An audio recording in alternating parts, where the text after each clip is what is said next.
Bienvenidos a este canal de filosofía, teología y la visión franciscana del hombre y de la vida. Abordaremos la tercera parte de la temática sobre la dignidad humana y en esta ocasión nos enfocaremos concretamente en algunas violaciones graves de la dignidad humana, violaciones que muchos ciudadanos en el mundo han sufrido.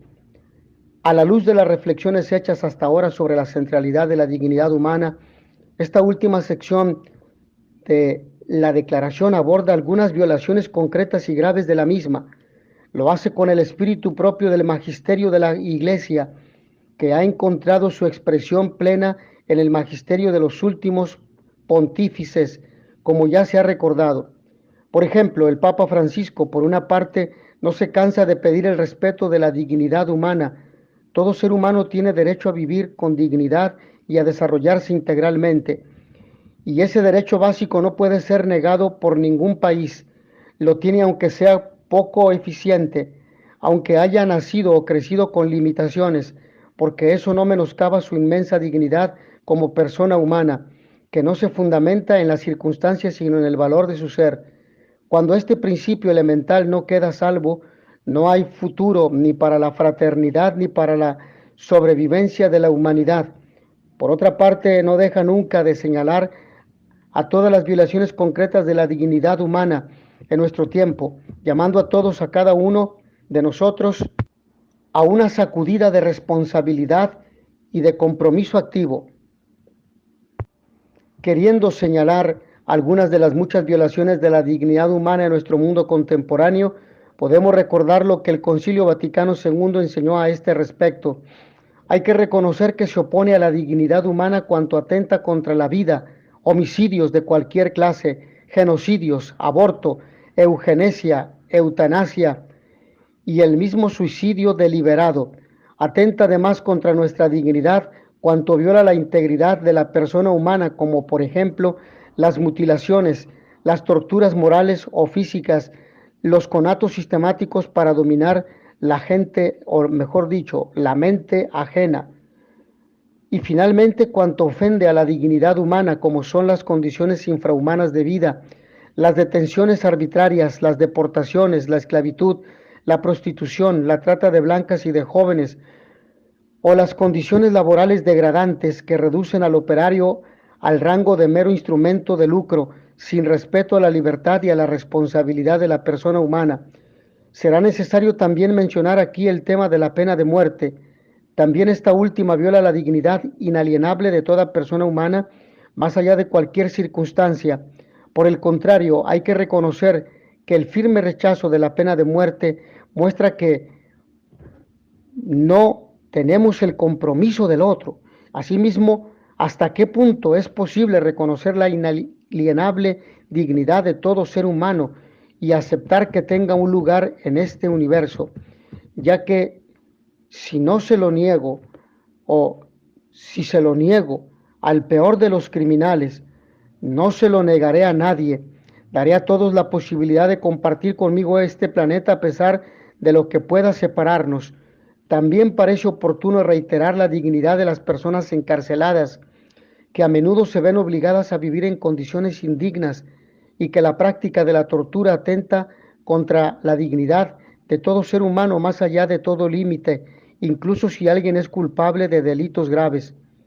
Sin pretender ser exhaustivos, a continuación llamamos la atención sobre algunas violaciones graves de la dignidad humana que son de especial actualidad. Primera, el drama de la pobreza.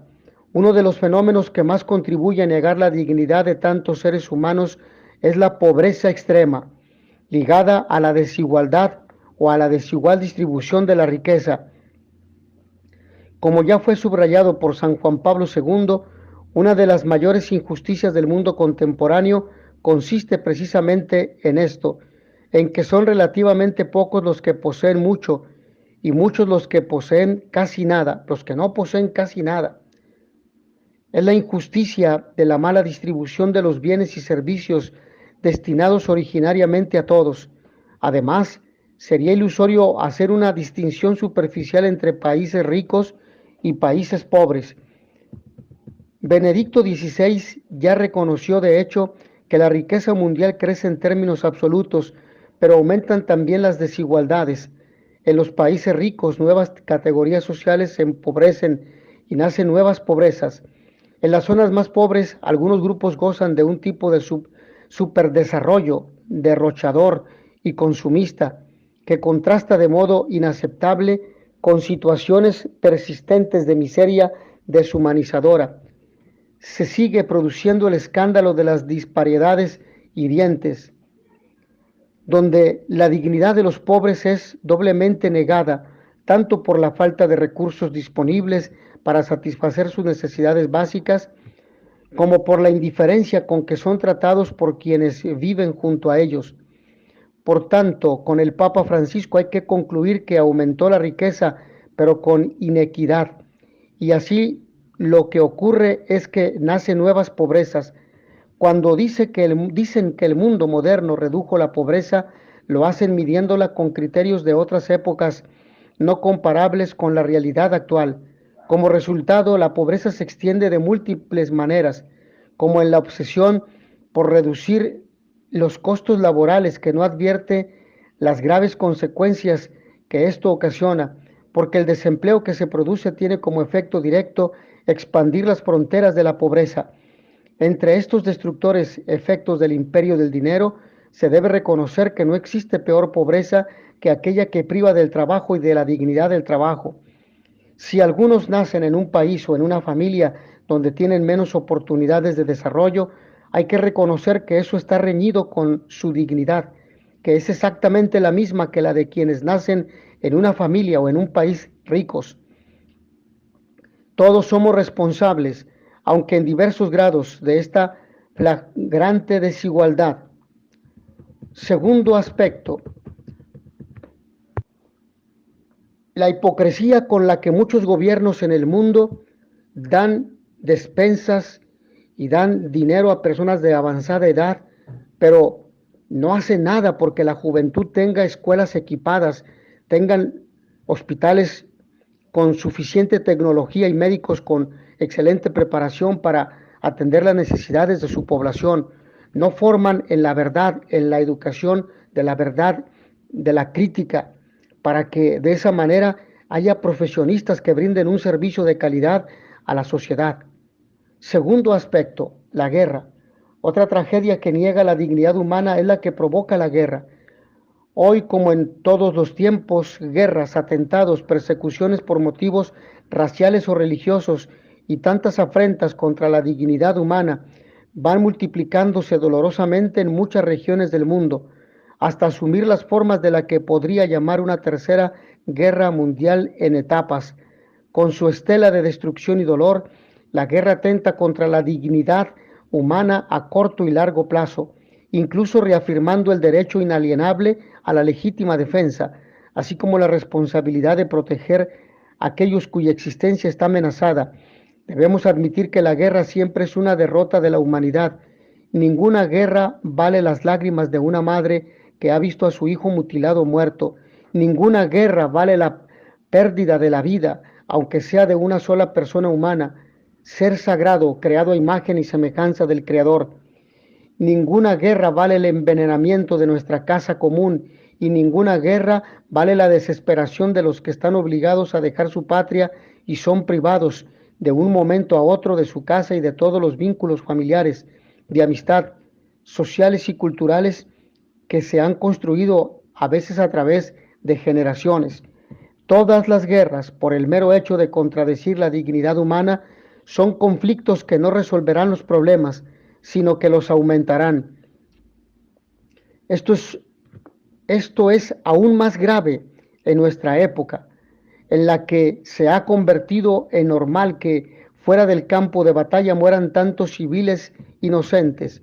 En consecuencia, aún hoy la Iglesia no puede dejar de hacer suyas las palabras de los pontífices, repitiendo con San Pablo VI, nunca jamás guerra, y pidiendo junto a San Juan Pablo II, a todos en nombre de Dios y en nombre del hombre, no maten, no preparen a los hombres destrucciones y exterminio, Piensen en sus hermanos que sufren hambre y miseria. Respeten la dignidad y la libertad de cada uno. Precisamente en nuestro tiempo, este es el grito de la Iglesia y de toda la humanidad. Por último, el Papa Francisco subraya que no podemos pensar en la guerra como solución, debido a que los riesgos probablemente siempre serán superiores a la hipotética utilidad que se le atribuya. Ante esta realidad, hoy es muy difícil sostener los criterios racionales madurados en otros siglos para hablar de una posible guerra justa. Nunca más la guerra, como la humanidad vuelve a caer a menudo en los mismos errores del pasado. Para construir la paz es necesario salir de la lógica de la legitimidad de la guerra. La íntima relación que existe entre fe y dignidad humana hace contradictorio que se fundamente la guerra sobre convicciones religiosas. Quien invoca el nombre de Dios para justificar el terrorismo, la violencia y la guerra, no sigue el camino de Dios. La guerra en nombre de la religión es una guerra contra la religión misma. Tercer aspecto, el trabajo de los emigrantes. Los emigrantes están entre las primeras víctimas de las múltiples formas de pobreza. No es solo que su dignidad viene negada en sus países, sino que su misma vida es puesta en riesgo, porque no tienen los medios para crear una familia, para trabajar, no son recibidos o tampoco son alimentados. Una vez llegados a los países que deberían ser recibidos, no son considerados suficientemente dignos para participar en la vida social como cualquier otro, y se olvida que tienen la misma dignidad intrínseca de cualquier persona. Nunca se dirá que no son humanos, pero en la práctica, con las decisiones y el modo de tratarlos, se expresa que se les considera menos valiosos, menos importantes, menos humanos. Por tanto, es siempre urgente recordar que todo emigrante es una persona humana que, en cuanto tal, posee derechos fundamentales inalienables que han de ser respetados por todos y en cualquier situación. Su aceptación es una forma importante y significativa de defender la inalienable dignidad de cada persona humana más allá de su origen, color o religión. Punto número 4. La trata de personas. La trata de personas también debe considerarse una grave violación de la dignidad humana. Esto no constituye una novedad, pero su desarrollo adquiere dimensiones trágicas que están a la vista de todos, por lo que el Papa Francisco lo ha denunciado en términos particularmente enérgicos. Reafirmo que la trata de personas es una actividad innoble, una vergüenza para nuestras sociedades que se consideran civilizadas. Explotadores y clientes a todos los niveles deberían hacer un serio examen de conciencia ante sí mismos y ante Dios. La Iglesia renueva hoy su fuerte llamamiento para que se defienda siempre la dignidad y la centralidad de toda persona en el respeto de los derechos fundamentales, como destaca su doctrina social, y pide que los derechos se extiendan realmente allí donde no se les reconoce a millones de hombres y mujeres en todos los continentes. En un mundo en el que se habla mucho de derechos, ¿cuántas veces se ultraja de hecho la dignidad humana? En un mundo donde se habla tanto de derechos, parece que el dinero es el único que los tiene. Apreciables hermanos, vivimos en un mundo donde manda el dinero, vivimos en un mundo, en una cultura donde reina el fetichismo del dinero. Pero estos motivos nos conducen a pensar que por esto la Iglesia y la humanidad no deben abandonar la lucha contra los fenómenos como el comercio de órganos y tejidos humanos, explotación sexual de niños y niñas, trabajo esclavo, incluyendo la prostitución, tráfico de drogas y de armas, terrorismo y crimen internacional organizado. Es tal la magnitud de estas situaciones y el grado de vidas inocentes que va cobrando, que hemos de evitar toda tentación de caer en un nominalismo declaracionista con efecto tranquilizador en las conciencias. Debemos cuidar que nuestras instituciones sean realmente efectivas en la lucha contra todos estos flagelos. Ante formas tan diversas y brutales de negación de la dignidad humana, es necesario ser cada vez más conscientes de que la trata de personas es un crimen contra la humanidad niega en sustancia la dignidad humana al menos de dos formas: desfigura la humanidad de la víctima ofendiendo su libertad y su dignidad, pero al mismo tiempo deshumaniza a quienes la llevan a cabo. Quinto punto, los abusos sexuales. La profunda dignidad inherente al ser humano en su totalidad de mente y cuerpo nos permite comprender también por qué todo abuso sexual deja profundas cicatrices en el corazón de quienes lo sufren. Estos están, de hecho, heridos en su dignidad humana. Se trata de sufrimientos que pueden llegar a durar toda la vida y a los que ningún arrepentimiento puede poner remedio. Este fenómeno está muy difundido en la sociedad, afecta también a la Iglesia y representa un serio obstáculo para su misión. De ahí su inquebrantable compromiso de poner fin a cualquier tipo de abuso, empezando desde dentro. Sexto punto, las violaciones contra las mujeres. Las violaciones contra las mujeres es un escándalo global cada vez más reconocido. Aunque de palabra se reconoce la igualdad o la igual dignidad de la mujer, en algunos países las desigualdades entre mujeres y varones son muy graves e incluso en los países más desarrollados y democráticos. La realidad social concreta atestigua que a menudo no se reconoce a la mujer la misma dignidad que al varón. El Papa Francisco subraya este hecho cuando afirma que la organización de las sociedades en todo el mundo todavía está lejos de reflejar con claridad que las mujeres tienen exactamente la misma dignidad e idénticos derechos que los varones. Se afirma algo con las palabras, pero las decisiones y la realidad gritan otro mensaje. Es un hecho que doblemente pobres son las mujeres que sufren situaciones de exclusión, maltrato y violencia, porque frecuentemente se encuentran con menores posibilidades de defender sus derechos. Ya San Juan Pablo II reconocía que aún queda mucho por hacer para que el ser humano, o concretamente para que el ser mujer y madre, no comporte una discriminación. Es urgente alcanzar en todas las partes la efectiva igualdad de los derechos de la persona y, por tanto, igualdad de salario respecto a igualdad de trabajo, tutela de la trabajadora madre, justas promociones en la carrera, igualdad de los esposos en el derecho de familia, reconocimiento de todo lo que va unido a los derechos y deberes del ciudadano en un régimen democrático. Las desigualdades en estos aspectos son distintas formas de violencia. También recordó que es hora de condenar con determinación, empleando los medios legislativos apropiados de defensa, las formas de violencia sexual que con frecuencia tienen por objeto a las mujeres.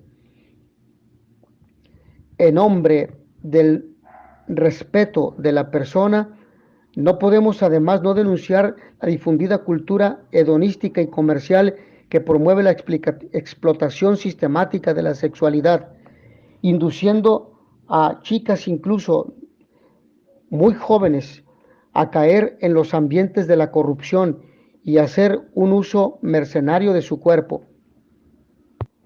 Entre las formas de violencia ejercidas contra las mujeres, ¿cómo no mencionar la coacción al aborto, que afecta tanto a la madre como al hijo, tan a menudo para satisfacer el egoísmo de los varones? Y cómo no mencionar también la práctica de la poligamia, que, como recuerda el Catecismo de la Iglesia Católica, es contraria a la igual dignidad de mujeres y varones, y también es contraria al amor conyugal, que es único y exclusivo. Es en este horizonte de violencia contra las mujeres, no se condenará nunca de forma suficiente el fenómeno del feminicidio. En este frente, el compromiso de toda la comunidad internacional debe ser sólido y concreto. Como ha reiterado el Papa Francisco, el amor a María nos tiene que ayudar a generar actitudes de reconocimiento y gratitud frente a la mujer, frente a nuestras madres y abuelas, que son un bastión en la vida de nuestras ciudades.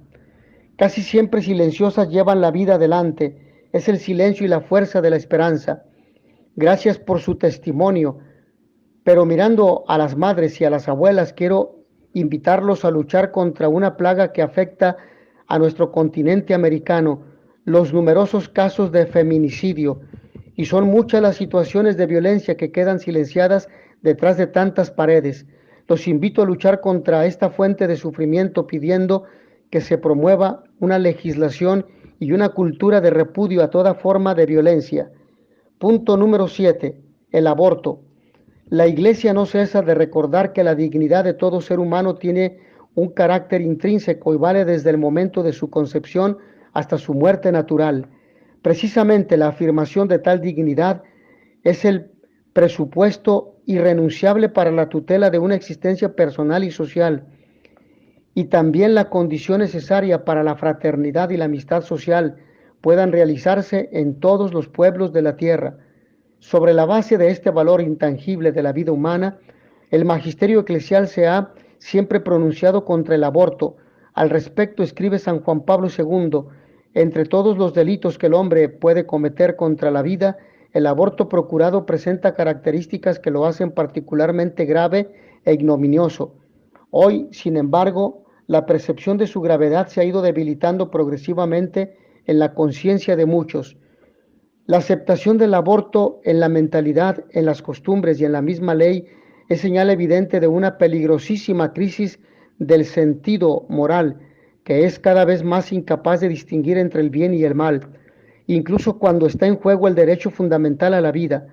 Ante una situación tan grave se requiere más que nunca el valor de mirar de frente a la verdad y de llamar a las cosas por su nombre, sin ceder a compromisos de conveniencia o la tentación de autoengaño. A este propósito resuena categórico el reproche del profeta: ay de los que llaman al mal bien y al bien mal, que dan oscuridad por luz y luz por oscuridad. Isaías 5:20. Precisamente en el caso del aborto se percibe la difusión de una terminología ambigua como la de interrupción del embarazo, que tiende a ocultar su verdadera naturaleza y a atenuar su gravedad en la opinión pública. No puede haber interrupción, porque una vez que se quita una vida humana, jamás se continúa. Es decir, no es algo que se interrumpe para continuar donde se quedó. No, es algo que se aniquila, se destruye, se asesina, se quita la vida de un ser humano, se quita la vida a un ser humano. Es un asesinato y un crimen grave porque es alguien inocente que no se puede defender. Quizás este mismo fenómeno lingüístico sea síntoma de un malestar de las conciencias, pero ninguna palabra puede cambiar la realidad de las cosas. El aborto procurado es la eliminación deliberada y directa, como quiera que se realice, de un ser humano en la fase inicial de su existencia, que va de la concepción al nacimiento. Los niños que van a nacer son los más indefensos e inocentes de todos, a quienes hoy se les quiere negar su dignidad humana en orden a hacer con ellos lo que se quiera, quitándoles la vida y promoviendo legislaciones para que nadie pueda impedirlo. Se deberá, por tanto, afirmar con total fuerza y claridad también en nuestro tiempo que esta defensa de la vida por nacer está íntimamente ligada a la defensa de cualquier derecho humano. Supone la convicción de que un ser humano es siempre sagrado e inviolable, en cualquier situación y en cada etapa de su desarrollo. Es un fin en sí mismo y nunca un medio para resolver otras dificultades. Si esta convicción cae, no quedan fundamentos sólidos y permanentes para defender los derechos humanos, que siempre estarían sometidos a conveniencias circunstanciales de los poderosos de turno. La razón, la sola razón, es suficiente para reconocer el valor inviolable de cualquier vida humana, pero si además la miramos desde la fe, toda violación de la dignidad humana del ser humano grita venganza delante de Dios y se configura como ofensa al Creador del hombre. Merece mencionarse aquí el compromiso generoso y valiente de Santa Teresa de Calcuta en defensa de todo concebido. Punto número 8. La mentalidad, o mejor dicho, la maternidad subrogada, que es una mentalidad de destrucción de la vida. La Iglesia también se posiciona en contra de la práctica de la maternidad subrogada, mediante la cual el niño inmensamente digno se convierte en un mero objeto. A este respecto, las palabras del Papa Francisco son de una claridad única. El camino hacia la paz exige el respeto de la vida, de toda vida humana, empezando por la del niño no nacido en el seno materno, que no puede ser suprimida ni convertirse en un producto comercial en este sentido. Considero deplorable la práctica de la llamada maternidad subrogada, que ofende gravemente la dignidad de la mujer y del niño, y se basa en la explotación de la situación de necesidad material de la madre. Un hijo es siempre un don y nunca el objeto de un contrato. Por ello, hago un llamamiento para que la comunidad internacional se comprometa a prohibir universalmente esta práctica. La práctica de la maternidad subrogada viola ante todo la dignidad del niño. En efecto, todo niño desde el momento de su concepción, de su nacimiento y luego al crecer como joven, convirtiéndose en adulto, posee una dignidad intangible que se expresa claramente, aunque de manera singular y diferenciada, en cada etapa de su vida.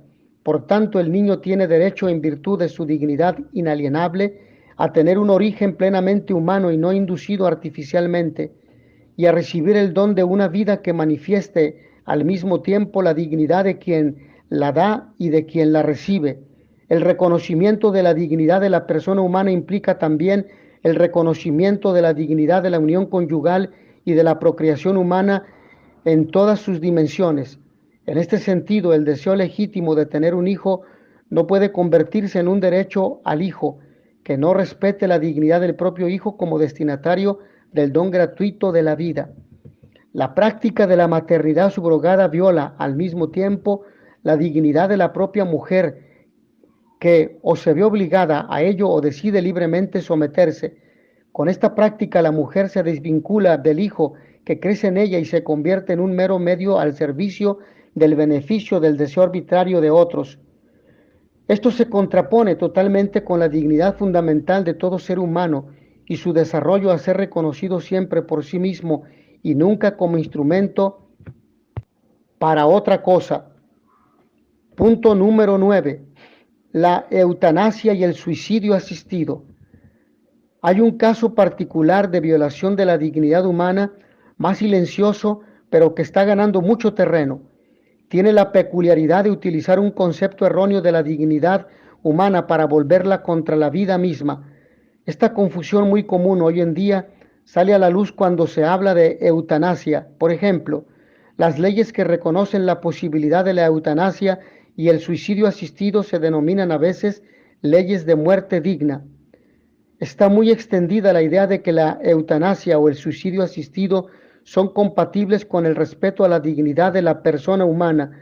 Frente a este hecho hay que reafirmar con fuerza que el sufrimiento no hace perder al enfermo esa dignidad que le es intrínseca e inalienablemente propia, sino que puede convertirse en una oportunidad para reforzar los lazos de pertenencia mutua y tomar mayor conciencia de lo precioso que es cada persona para el conjunto de la humanidad. Ciertamente, la dignidad del enfermo en condiciones críticas o terminales exige que todos realicen los esfuerzos adecuados y necesarios para aliviar su sufrimiento mediante unos cuidados paliativos apropiados y evitando cualquier encarnizamiento terapéutico o intervención desproporcionada. Estos cuidados responden al constante deber de comprender las necesidades del enfermo, necesidad de asistencia, de alivio del dolor, necesidades emotivas, afectivas y espirituales, pero tal esfuerzo es totalmente distinto, diferente, incluso contrario a la decisión de eliminar la propia vida o la de los demás bajo el peso del sufrimiento. La vida humana, incluso en su condición dolorosa, es portadora de una dignidad que debe respetarse siempre, que no puede perderse y cuyo respeto permanece incondicional. En efecto, no hay condiciones en ausencia de las cuales la vida humana deje de ser digna y pueda, por tanto, suprimirse. La vida tiene la misma dignidad y el mismo valor para todos y cada uno. El respeto de la vida del otro es el mismo que se debe a la propia existencia. Ayudar al suicida a quitarse la vida es, por tanto, una ofensa objetiva contra la dignidad de la persona que lo pide, aunque con ello se cumpliese su deseo. Debemos acompañar a la muerte, pero no provocar la muerte o ayudar cualquier forma de suicidio. Recuerdo que se debe privilegiar siempre el derecho al cuidado y al cuidado para todos. para que los más débiles, en particular los ancianos y los enfermos, nunca sean descartados.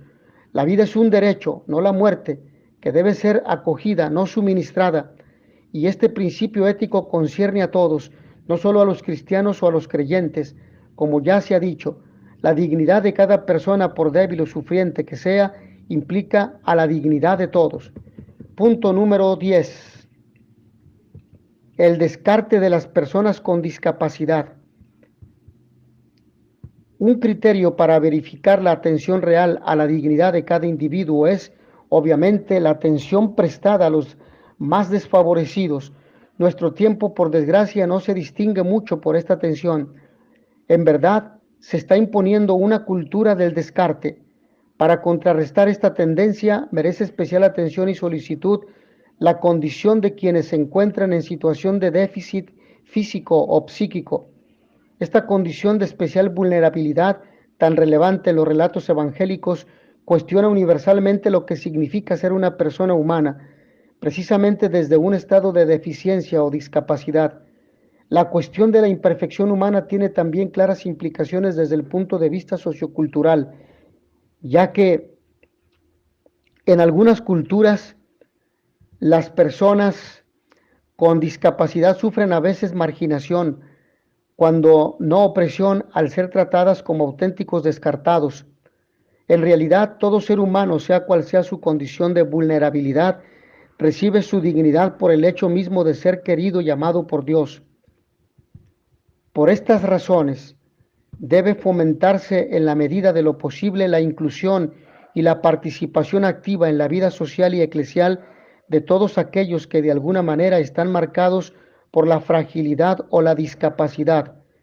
En una perspectiva más amplia se deberá recordar que la caridad, corazón del espíritu de la política, es siempre un amor preferencial por los últimos, que está detrás de todas las acciones que se realicen a su favor los pobres.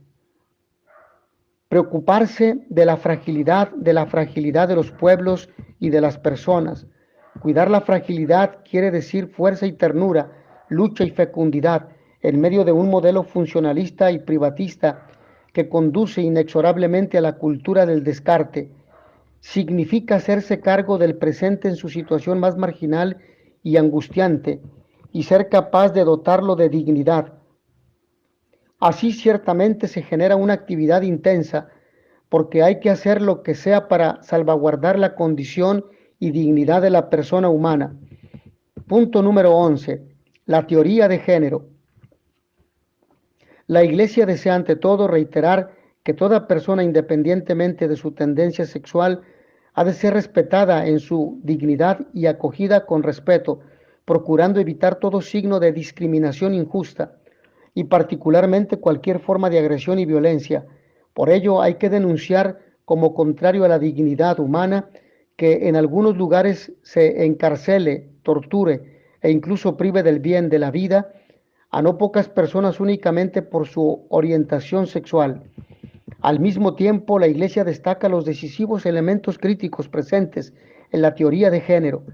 A este respecto, el Papa Francisco recordó: el camino hacia la paz exige el respeto de los derechos humanos, según la sencilla pero clara formulación contenida en la Declaración Universal de los Derechos Humanos, cuyo 75 aniversario hemos celebrado recientemente. Se trata de principios racionalmente evidentes y comúnmente aceptados. Desgraciadamente, los intentos que se han producido en las últimas décadas de introducir nuevos derechos, no del todo compatibles respecto a los definidos originalmente y no siempre aceptables, han dado lugar a colonizaciones ideológicas, entre las que ocupa un lugar central la teoría de género, que es extremadamente peligrosa porque borra las diferencias en su pretensión de igualar a todos. Con respecto a la teoría de género, con la que ya no se reconoce, no se distingue quién es varón y quién es fémina, sobre cuya consistencia científica se debate mucho en la comunidad de expertos, la Iglesia recuerda que la vida humana en todos sus componentes físicos y espirituales es un don de Dios, que debe ser acogido con gratuidad y puesto al servicio del bien. Querer disponer de sí mismo como prescribe la teoría de género, sin tener en cuenta esta verdad fundamental de la vida humana como don, no significa otra cosa que ceder a la vieja tentación de que el ser humano se convierta en Dios. Y entre estos puntos que son difusos desorienten a la sociedad. Y entre estos aspectos se introduzca en competencia con el verdadero Dios del amor que nos revela el Evangelio. En este sentido, el respeto del propio cuerpo y de aquel de los otros es esencial ante la proliferación y reivindicación de nuevos derechos que avanza la teoría de género. Esta ideología presenta una sociedad sin diferencias de sexo y vacía el fundamento antropológico de la familia, lo cual es terrible para esclarecer la diferencia que existe entre un varón y una fémina, como por ejemplo nos lo dice la biología. Por tanto, resulta inaceptable que algunas ideologías de este tipo, que pretenden responder a ciertas aspiraciones a veces comprensibles, procuren imponerse como un pensamiento único que determina incluso la educación de los niños. No hay que ignorar que el sexo biológico y el papel sociocultural del sexo biológico, sex, y papel sociocultural del sexo, gender, se pueden distinguir pero no separar. Por lo tanto, debe rechazarse todo intento de ocultar la referencia a la evidente diferencia sexual entre hombres y mujeres. No podemos separar lo que es masculino y femenino de la obra creada por Dios, que es anterior a todas nuestras decisiones y experiencias, donde hay elementos biológicos que es imposible ignorar. Solo cuando cada persona humana puede reconocer y aceptar esta diferencia, es capaz de descubrirse plenamente a sí misma, su dignidad y su identidad. Punto número 12. El cambio de sexo. La dignidad del cuerpo no puede considerarse inferior a la de la persona como tal. El Catecismo de la Iglesia Católica nos invita expresamente a reconocer que el cuerpo del hombre participa de la dignidad de la imagen de Dios. Tal verdad merece ser recordada, especialmente cuando se trata del cambio de sexo. Y el cuerpo es el lugar vivo del cambio de sexo, en principio. Y en efecto, el ser humano está inseparablemente compuesto de cuerpo y alma, y el cuerpo es el lugar vivo donde se despliega y manifiesta la interioridad del alma, incluso a través de la red de relaciones humanas, construyendo el ser humano o el ser de la persona. Alma y cuerpo participan así de esa dignidad que caracteriza a todo ser humano. En este sentido, hay que recordar que el cuerpo humano participa de la dignidad de la persona, ya que está dotado de significados personales, especialmente en su condición sexual. Es en el cuerpo, de hecho, donde cada persona se reconoce generada por los demás, y es a través de su cuerpo que el varón y la mujer pueden establecer una relación de amor capaz de generar a otras personas. Sobre la necesidad de respetar el orden natural de la persona humana, el Papa Francisco enseña que lo creado nos precede y debe ser recibido como don. Al mismo tiempo somos llamados a custodiar nuestra humanidad, y eso significa ante todo aceptarla y respetarla como ha sido creada. De ahí que toda operación de cambio de sexo, por regla general, corra el riesgo de atentar contra la dignidad única que la persona ha recibido desde el momento de la concepción. Esto no significa que se excluya la posibilidad que una persona afectada por anomalías genitales que ya son evidentes al nacer o que se desarrollan posteriormente pueda optar por recibir asistencia médica con el objetivo de resolver esas anomalías. En este caso, la operación no constituiría un cambio de sexo en el sentido que aquí se entiende. Punto número 13. La violencia digital. El avance de las tecnologías digitales, aunque ofrece muchas posibilidades para promover la dignidad humana, tiende cada vez más a crear un mundo en el que crecen la explotación, la exclusión y la violencia, que pueden llegar a atentar contra la dignidad de la persona humana. Basta pensar en lo fácil que es, a través de estos medios, suponer en peligro o poner en peligro la buena reputación de cualquier persona con noticias falsas y calumnias. Sobre este punto, el Papa Francisco subraya que no es sano confundir la comunicación con el mero contacto virtual. De hecho, el ambiente digital también es un territorio de soledad, manipulación, explotación y violencia, hasta llegar al caso extremo del dark web, de las páginas obscuras. Los medios de comunicación digitales pueden exponer al riesgo de dependencia, de aislamiento y de progresiva pérdida de contacto con la realidad concreta, obstaculizando el desarrollo de relaciones interpersonales auténticas. Nuevas formas de violencia se difunden mediante los social media. Por ejemplo, el ciberacoso. La web también es un canal de difusión de la pornografía y de explotación de las personas para fines sexuales o mediante el juego de azar. Y así es como allí donde crecen las posibilidades de conexión, ocurre paradójicamente que todo el mundo se encuentra en realidad cada vez más aislado y empobrecido de relaciones interpersonales. En la comunicación digital se quiere mostrar todo y cada individuo se convierte en objeto de miradas que hurgan, desnudan y divulgan frecuentemente de manera anónima. El respeto al otro se hace pedazos y de esa manera, al mismo tiempo que lo desplazo, lo ignoro y lo mantengo lejos, sin pudor alguno, puedo invadir su vida hasta el extremo. Estas tendencias representan el lado oscuro del progreso digital. Desde esta perspectiva, si la tecnología ha de estar al servicio de la dignidad humana y no perjudicarla, si ha de promover la paz en lugar de la violencia, la comunidad humana debe ser proactiva a la hora de abordar estas tendencias, respetando la dignidad humana y promover el bien. En este mundo globalizado, los medios de comunicación pueden ayudar a que nos sintamos más cercanos los unos de los otros, a que percibamos un renovado sentido de unidad de la familia humana, que nos impulse a la solidaridad y al compromiso serio por una vida más digna para todos.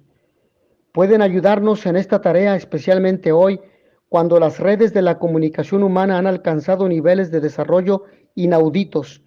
En particular, Internet puede ofrecer mayores posibilidades de encuentro y de solidaridad entre todos, y esto es algo bueno, es un don de Dios, pero es necesario verificar constantemente que las actuales formas de comunicación nos orienten efectivamente al encuentro generoso, a la búsqueda sincera de la verdad íntegra, al servicio, a la cercanía con los últimos, a la tarea de construir el bien común. En conclusión, en el 75 aniversario de la promulgación de la Declaración Universal de los Derechos Humanos de 1948, el Papa Francisco reiteró que ese documento es como una vía maestra sobre la que se han dado muchos pasos adelante, pero faltan todavía tantos y a veces desafortunadamente se vuelve atrás. El compromiso con los derechos humanos nunca se acaba. A este respecto, estoy cerca de todos aquellos que sin proclamas en la vida concreta de cada día luchan y pagan en persona por defender los derechos de los que no cuentan. Es en este espíritu, con esta declaración, en el que la Iglesia exhorta ardientemente a que el respeto de la dignidad de la persona humana, más allá de toda circunstancia, se sitúe en el centro del compromiso por el bien común y de todo ordenamiento jurídico. En efecto, el respeto de la dignidad de todos y de cada uno es la base indispensable para la existencia misma de toda sociedad que pretenda fundarse en el derecho justo y no en la fuerza del poder. Es sobre la base del reconocimiento de la dignidad humana como se sostienen los derechos humanos fundamentales que proceden y sustentan toda convivencia civilizada. Cada persona individual y al mismo tiempo cada comunidad humana tiene, por tanto, la tarea de la realización concreta y efectiva de la dignidad humana, mientras que corresponde a los estados no solo protegerla, sino también garantizar las condiciones necesarias para que florezca en la promoción integral de la persona humana. En la actividad política hay que recordar que más allá de toda apariencia, cada uno es inmensamente sagrado y merece nuestro cariño y nuestra entrega. También hoy, ante tantas violaciones de la dignidad humana que amenazan gravemente el futuro de la humanidad, la Iglesia no cesa de alentar la promoción de la dignidad de toda persona humana, cualesquiera que sean sus cualidades físicas, psíquicas, culturales, sociales y religiosas. Lo hace con esperanza, segura de la fuerza que brota de Cristo resucitado, que ha llevado ya a su plenitud definitiva la dignidad integral de todo varón y de toda mujer. Esta certeza se convierte en un llamamiento a las palabras del Papa Francisco a cada uno de nosotros, a cada persona de este mundo. Le pido que no olvide esa dignidad suya que nadie tiene derecho a quitarle. Hasta aquí en esta exposición. Agradezco a todos ustedes su amable atención y noticia veritatis proficere pax et bonum.